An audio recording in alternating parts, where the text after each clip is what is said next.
Buenas, estimados estudiantes de esta materia de evaluación de proyectos para la carrera de Ingeniería de Sistemas.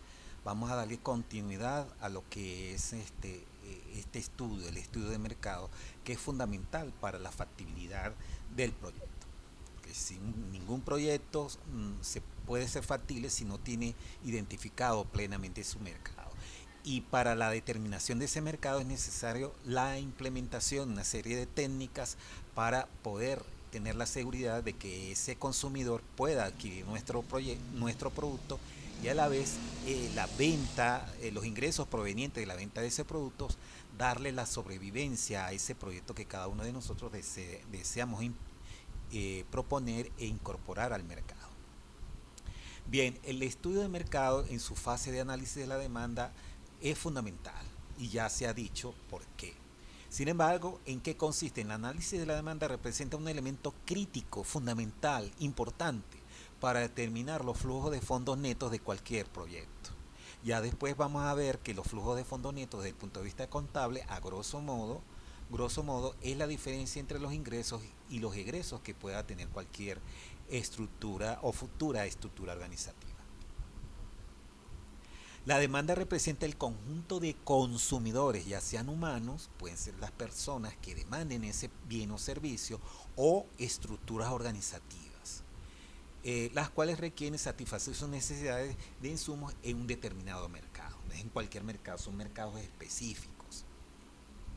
Así también nosotros tenemos que estudiar la oferta. Nosotros no podemos pretender incursionar en un mercado que tiene una demanda altísima, pero de qué vale la pena si la oferta casi es igual a la demanda. Claro, hay técnicas para quitarle participación de mercado a la competencia, pero la idea es determinar también esa diferencia entre lo que es la demanda y la oferta, y es lo que se denomina técnicamente como brecha de mercado, porque brecha de mercado significa que hay un mercado que no está siendo satisfecho actualmente y en el cual nosotros podemos tener un huequito allí para participar, que queramos participar, comernos todo ese pastel que no está siendo consumido actualmente, o una parte de ese pastel, ya es cuestión de nosotros. También va a depender, como vamos a ver después, de la capacidad del emprendimiento que tú tengas, porque tú puedes colocar todo producto o más dependiendo de la capacidad, que es un elemento técnico de la ingeniería de proyectos que debemos estudiar también para poder hacer factible dicho proyecto. Entonces, el análisis de la oferta, al igual que el estudio de la demanda, representa información necesaria para estimar la brecha de mercado. Ya refuerzo que la brecha de mercado es la diferencia entre lo que se consume y lo que está siendo abastecido por la competencia. Esa es la brecha de mercado. La oferta generalmente es el conjunto de elementos, ya sean humanos u organizacionales, los cuales ofrecen sus bienes o servicios en un mercado específico, parecido a lo que es la demanda. Fíjense, estimados amigos, lo importante que tiene este gráfico que está acá. Por acá tenemos las coordenadas que por lo menos las verticales representan la cantidad y las horizontales representan el tiempo. Esto, hay una oferta y hay una demanda. La demanda está de color verde. Este sentido, creciendo a través del tiempo, significa que nosotros vamos a proyectar en un determinado periodo una cantidad de demanda y supuestamente ya va a crecer a través del tiempo. Nosotros lo vamos a hacer con pronóstico, porque ustedes también a estas alturas debieron haber estudiado los pronósticos en la guía que yo les recomendé. Hay una demanda determinada, que eso hay que estudiar, hay que proponerlo, hay que incorporarlo al proyecto, si no, no tiene vida el proyecto. Y hay una cantidad de unidades que están siendo abastecidas por la oferta. La diferencia entre la demanda y la oferta, que ella también tiene tasa de crecimiento a través del tiempo, lo que se llama brecha de mercado. Esa cantidad que hay que determinarla, cuál es la brecha de mercado que hay que determinar en cada proyecto, es la donde nosotros vamos a tener participación. También suele suceder, no es un caso común, pero también suele suceder que la brecha de mercado es cero, es decir, que la demanda totalmente está siendo satisfecha por la oferta. En ese caso hay técnicas de investigación de mercado en las cuales nosotros podemos quitarle participación de mercado, como ya lo dije anteriormente, a la oferta, a los oferentes, a la competencia, y meternos allí, colarnos y tratar de que nuestro proyecto sea factible. Claro, eso no es totalmente generalizado, pero se puede hacer. Bien, elementos claves, muy pero muy importante porque aquí me lo tienen que hacer, señores. Esto es fundamental. Y animarse con el proyecto. Esto no es fácil, tiene mucha información, pero a la vez es interesante. Para determinar esa brecha de mercado, que ustedes ya deben tener conciencia por qué es tan importante esa determinación, nosotros necesitamos valernos de lo siguiente. Elaboración de un instrumento de recolección de datos de la demanda. Claro, nosotros para conseguir esa información de la tasa de crecimiento de la población, de la demanda del tamaño de la muestra, porque nosotros tenemos que saber que esa sopa, si está buena, ver esa cucharada, de cuántas cucharadas debo probar para que ese caldo esté bien para nosotros poder incursionar, nosotros necesitamos recoger esa información. Y esa información debe haber alguna manera de nosotros contar con ella. Entonces hay que elaborar un instrumento de recolección de datos que hay diferentes medios para hacerlo. No solamente de la demanda, sino de la oferta. A lo mejor de la demanda es un poquito más fácil porque ustedes consumen a los diferentes locales, al consumidor directamente. Quizás no tanto de la oferta, porque son los establecimientos que están ofreciendo el producto actualmente o un producto similar y ustedes tienen que ir a esos locales para consultar ese tipo de información, cuánto ellos están ofreciendo y así sucesivamente. Establecimiento de estimación de las variables del tamaño de la muestra. Y ustedes hicieron ejercicios, pero teóricos, vamos a decirlo así. Ahora vamos a ver a nivel real cómo es eso de determinar el nivel de confianza, el error muestral y la desviación estándar. Claro, con la desviación estándar se calcula por supuesto la varianza, pero eso hay que estimarlo, hay que hacerlo, señores, en un trabajo de campo. Esto es muy importante y más que todos ustedes ingenieros que están manejando más que todo la parte teórica, pero fundamentalmente la parte cuantitativa. Selección del método de proyección tanto de la demanda como de la oferta. Ya ustedes repasaron la materia esa materia con respecto a la guía que se les suministró. De ahí métodos para la estimación de la demanda. De todas maneras, aquí yo no les voy a exigir mucho.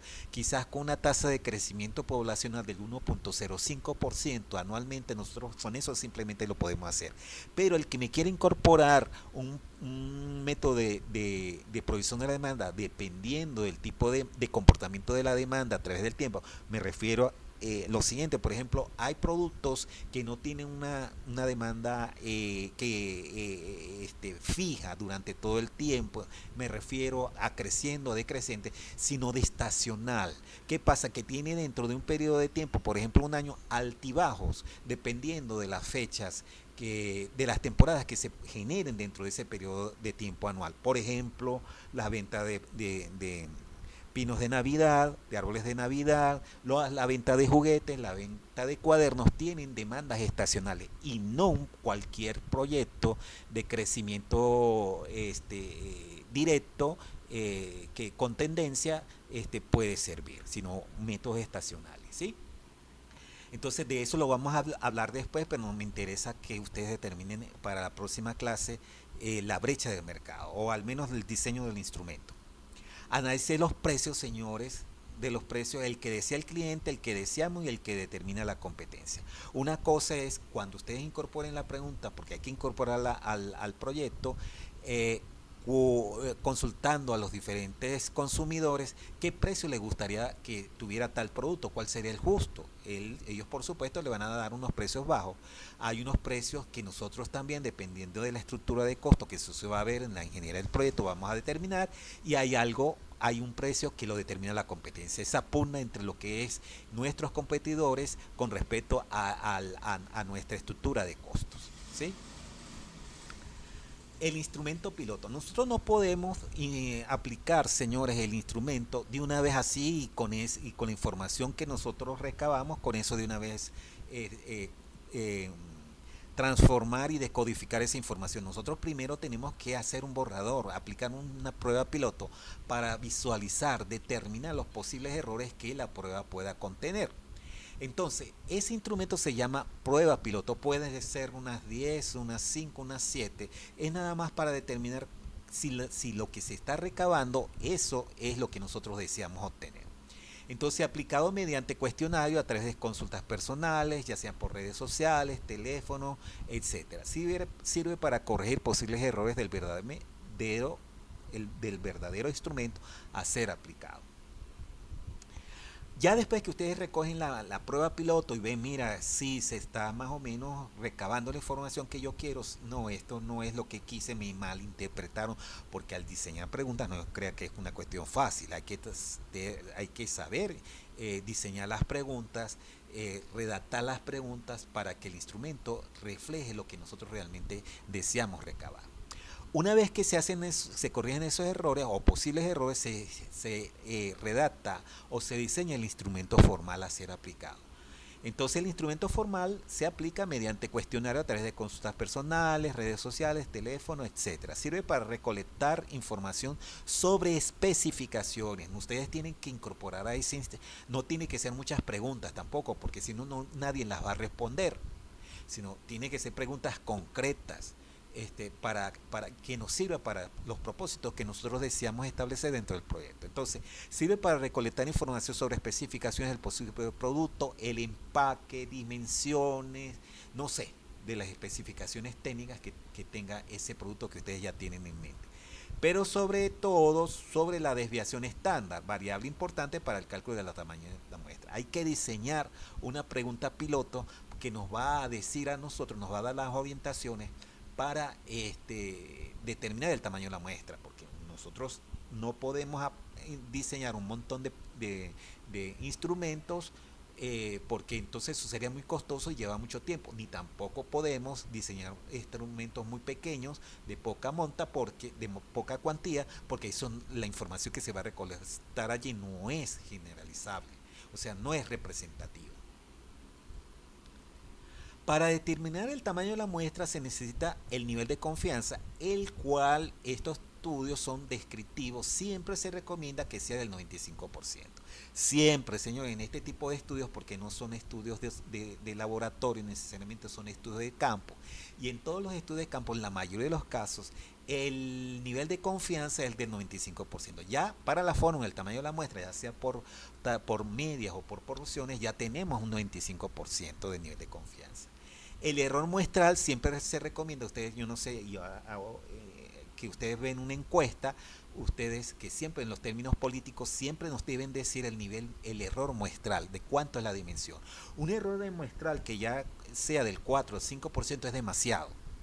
Y allí es importante que ustedes tomen en consideración lo siguiente. Ustedes pueden tener un error muestral del 3%, que para mí sería mucho. Entonces, eso repercute en que serían relativamente pocos instrumentos, porque mientras más grande sea el número de instrumentos a aplicar, el error muestral disminuye y viceversa. Si el error de muestral es muy grande, pues el tamaño de los instrumentos es pequeño. Si el tamaño muestral es muy pequeño, entonces el número de instrumentos es grande. Eso es un principio estadístico que está totalmente demostrado. Nosotros aquí, como no tenemos el tiempo ni el dinero, pues yo me conformo que ustedes apliquen para la prueba piloto unos 10 instrumentos.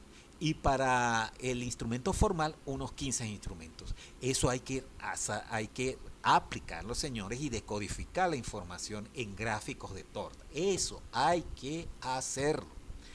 Entonces, el verdadero problema es determinar las desviaciones estándares y con ella la varianza. Sin embargo, ustedes que ya han visto estadística o materias relacionadas con ello, saben calcularlo y de todas maneras yo les voy a dar un ejemplo. Para estimar la desviación estándar dentro de las preguntas del instrumento se debe incorporar una pregunta piloto a fin de determinar la variabilidad de la respuesta y con ella su error. Y a esto lo interesante, un ejemplo de pregunta piloto sería el siguiente: de ofrecerse, un ejemplo nada más, al mercado un determinado producto, un producto X con ciertas bondades, ya ustedes lo redactan mejor, y a un precio un poco más elevado del estándar, usted lo adquiriría. Es importante hacer lo siguiente. Yo tengo, según mi experiencia, cuando se redacta la pregunta piloto, ustedes no pueden identificar el producto con ciertas bondades, con todas las bondades buenas, porque si no la gente va a responder sí. Al 100% me ofrecen unas tortas después al 100% de que la gente estaba dispuesta a adquirir el producto, y eso es una falacia. No, nosotros tenemos que también ofrecer o describir elementos positivos del producto y también elementos negativos, de tal manera que aquella persona que diga que va a adquirir el producto definitivamente que sí, entonces ese es un cliente que, a pesar de los elementos contraproducentes que pudiera ser, por ejemplo, el precio un poco más elevado que el estándar del mercado, vamos a contar con ese cliente y no va a distorsionar la capacidad de demanda del proyecto. Entonces, es muy importante eso, la redacción de la pregunta piloto, y eso me lo tienen que hacer, señores. Aquí, por ejemplo, posibles respuestas, definitivamente sí, que va a dar la distribución de ese nivel de respuesta, y por lo tanto podemos calcular la desviación estándar al tabularlo, que esto ya lo sabemos y hay ejemplos para hacerlo, ¿no? Definitivamente sí lo adquiriría, posiblemente lo adquiriría, no lo adquiriría y definitivamente lo adquiriría, no lo adquiriría, o preguntas que a ustedes se les venga a la mente que las podemos descifrar de esta manera, enumerar de esta manera, describir de esta manera, de tal manera que la respuesta se diluye en esas diferentes posibles respuestas. La pregunta debe enseñarse, ya lo dije, con elementos atractivos y no tanto, a fin de evitar respuestas al 100% de aceptación, de modo que el que opine que definitivamente sí lo adquiriría, que es donde vamos a sacar de alguna manera el tamaño de la muestra, contaríamos con ese cliente con ese firme propósito. Es muy importante. Bien, al tabular respuesta podemos calcular la desviación estándar y con el resto de las variables el tamaño de la muestra. Se recomienda una primera aplicación de 10 instrumentos, aunque en la práctica debiese ser 2 interacciones adicionales del número creciente, en número creciente, a fin de verificar aquí quise decir, asumir el número de instrumentos, al subir el número de instrumentos el error muestral baja. ¿Qué significa esto? Nosotros en la práctica, cuando hay tiempo, si ustedes tienen tiempo, pues esto también implica tiempo de ustedes y trabajo, se hacen 3 interacciones donde se aplican 10 instrumentos y, y se determina el error muestral, de allí la desviación estándar. Después se hace otra aplicación, vamos a suponer, de 30 instrumentos, se calcula el error muestral, y el error muestral de alguna manera va disminuyendo en la medida que el número de instrumentos aplicados disminuye, a medida que el número de instrumentos crece.